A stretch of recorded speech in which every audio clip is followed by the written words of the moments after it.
Welcome to the deep dive. Today, we're unpacking a really fascinating case study. It's all about a HubSpot influencer partnership campaign. And this isn't just about, getting eyeballs. We're talking serious results. A 73% jump in qualified leads, and get this, a 387% ROI, just huge numbers. Absolutely. That ROI, it's more than just a good stat. It points to a really systematic approach, and that's what we want to explore today. Our mission is to kind of pull back the curtain and look at the specific choices, the data, even the contracts that turn this from, well, a typical marketing spend into a core business driver. Exactly. We're aiming to find those, let's say, 5 actionable steps you can actually use regardless of your budget. Because I think the big takeaway here is that smart strategy really trumps just throwing money at something. Okay. Okay, so let's dig in. HubSpot. I mean, they're already a big name, right? Why bring in external influencers? What was the specific goal? Well, they were targeting a very specific segment, Okay. the mid-market, and expanding there isn't easy. These companies, they often have complex enterprise-level problems. Think tricky data migrations, but maybe not the huge internal IT teams to match. So trust is paramount. They're not always swayed by corporate jargon. They listen to peers, to technical experts they already respect. Okay, that makes sense. So building trust quickly was the main challenge. But why not just partner with one, mega famous industry analyst for that big splash? Why a slower 6-month partnership model? Yeah, that's a great question, and it highlights the first really strategic decision, depth over breadth. HubSpot knew they needed more than just attention. They needed genuine authority to explain complex features. So instead of, say, 20 quick mentions, they chose 3 dedicated experts for a full 6 months. 3 experts, 6 months. Exactly. This allowed those influencers to properly integrate HubSpot into their own content, their own thought leadership. It wasn't just a paid plug. It felt more sustained, more credible. Okay, so let's talk selection. The sources say they specifically went for mid-tier influencers. We're talking 50,000 to maybe 200,000 followers. Was that just about budget, or was there something else going on? Budget was probably a factor, sure, but the main driver was strategic alignment. These mid-tier folks often have audiences that are much more niche, much more engaged. Their followers' professional roles, their interests, they lined up perfectly with HubSpot's target mid-market customer. So less about the raw number, more about the right number. Precisely. They looked for audience alignment, shared values, and crucially, a track record of authentic content creation. These weren't just talking heads. They were specialists who could genuinely address the technical headaches of, say, a mid-market CFO or IT director. And understanding that audience also told them where to focus their efforts, right? The analysis pointed towards LinkedIn and YouTube. Absolutely. This audience, the mid-market decision makers, they weren't looking for quick tips. They wanted substance, in-depth analysis. And they were spending their time on platforms like LinkedIn for professional insights and YouTube for deeper dives. That insight basically shaped the whole content plan. Yeah, you're not going to convince someone to switch their entire CRM based on a 30-second clip. You need to show your work, basically. You got it. Proof, not just promises. Okay, so the strategy is clear. Depth, alignment, right channels. How did the actual content blueprint work? What did they create that made such a difference? Well, the YouTube strategy was really central. And it wasn't just standard product reviews. These were thorough 15 to 20-minute deep dives. The influencers treated HubSpot as a tool to solve specific, complex industry problems. They didn't shy away from the technical stuff. Addressing those big fears, like data migration. Exactly. There's a great example. One CRM expert did a whole 4-part series just on migrating complex data structures into HubSpot. That's niche, right? Very niche. But it hit a nerve. It got over 240,000 views. And here's the kicker. 42% of viewers watched the entire video. Yeah. That's way above average for that length. It signals real interest, real intent. It's like pre-qualification, isn't it? If someone invests 20 minutes in that topic, they likely have that problem. Precisely. And the data showed viewers who actually commented on these videos were 3.8 times more likely to request a demo. Engagement translated directly to leads. Wow. Okay, so YouTube for the deep dives. What about the blog content they co-created? The blog posts served as kind of the searchable foundation. Think titles like enterprise-level automation without enterprise-level complexity, or calculating true ROI on CRM implementation, stuff like that. Practical problem solving. Right. Not just selling features, but offering frameworks, addressing the financial and technical concerns of that mid-market audience head-on. So you've got the deep dives pulling people in, the blogs providing that searchable substance. How did they tie it all together, make sure people saw the different pieces? That was the cross-platform methodology. It wasn't siloed.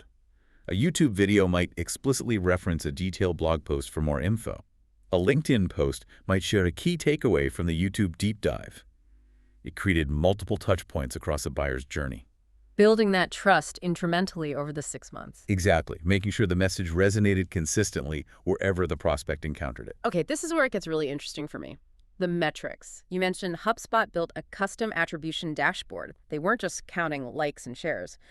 What did that deeper data show about the quality of the leads coming from these influencers? Oh, the quality difference was stark. Visitors referred by these specific influencers, they behaved completely differently on the website.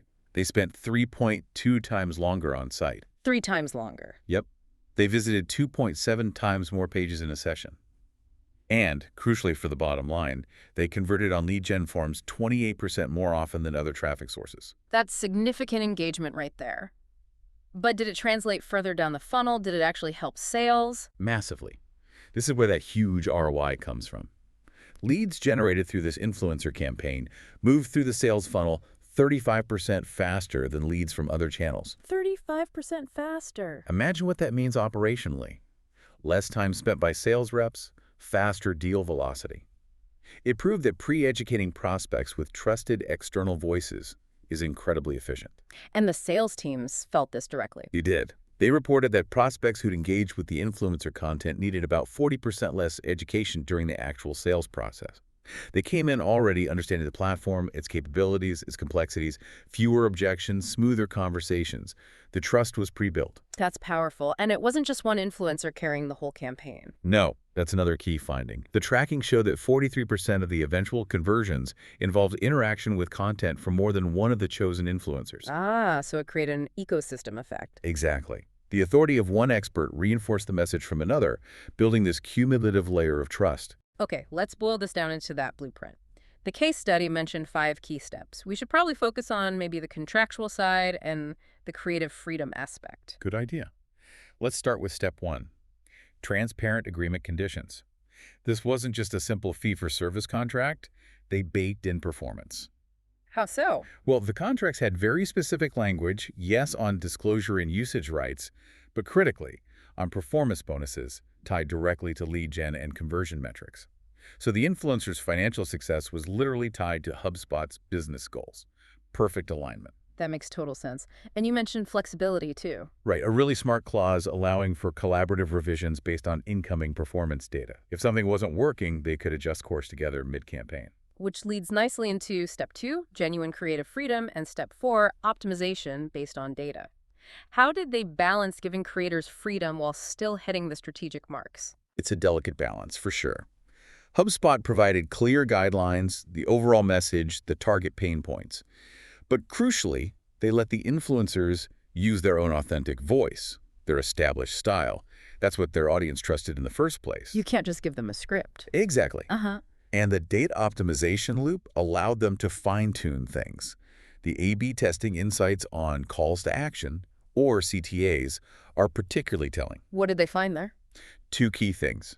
First, CTAs woven naturally into the content perform 34% better than just sticking one at the very end. Integration matters. Okay. And second, this really underscores the authenticity point. CTAs actually voiced by the influencer in their own words converted 47% better than using standard corporate brand messaging for the CTA. Wow, 47%. That really shows the power of the trusted messenger, doesn't it? Absolutely. The value isn't just the reach. It's the relationship the influencer has with their audience. Which brings us to step 5, cultivating relationships. This sounds like the softer side, but maybe the most important. I think it might be. Honestly, it's often overlooked. HubSpot didn't treat these people like, hired guns. They treated them like true strategic partners. What did that look like in practice? Things like inviting them to internal product feedback sessions, giving them early access to new features before the campaign even started. It wasn't just transactional. Building real advocates. Precisely. It fosters genuine enthusiasm and ensures that positive sentiment lasts long after the contract ends. It builds long-term credibility. It really is a shift from just buying media to building partnerships. Okay, let's wrap this up. The core lesson for you listening. This campaign cost somewhere between $150K and $250K over 6 months. Not insignificant, but that 387% ROI proves the value. Focusing on quality, depth, and a clearly defined audience pays off. And remember the platform interplay. LinkedIn was great for immediate leads, yes, Yeah. but YouTube drove the deeper consideration, bringing in those highly qualified prospects, and engaging across multiple channels boosted conversion rates by over 50%. That synergy is key. So, the takeaway, it's time to shift focus. Move away from just chasing massive follower counts and prioritize relevance, authenticity, and critically sophisticated tracking to understand what's really working.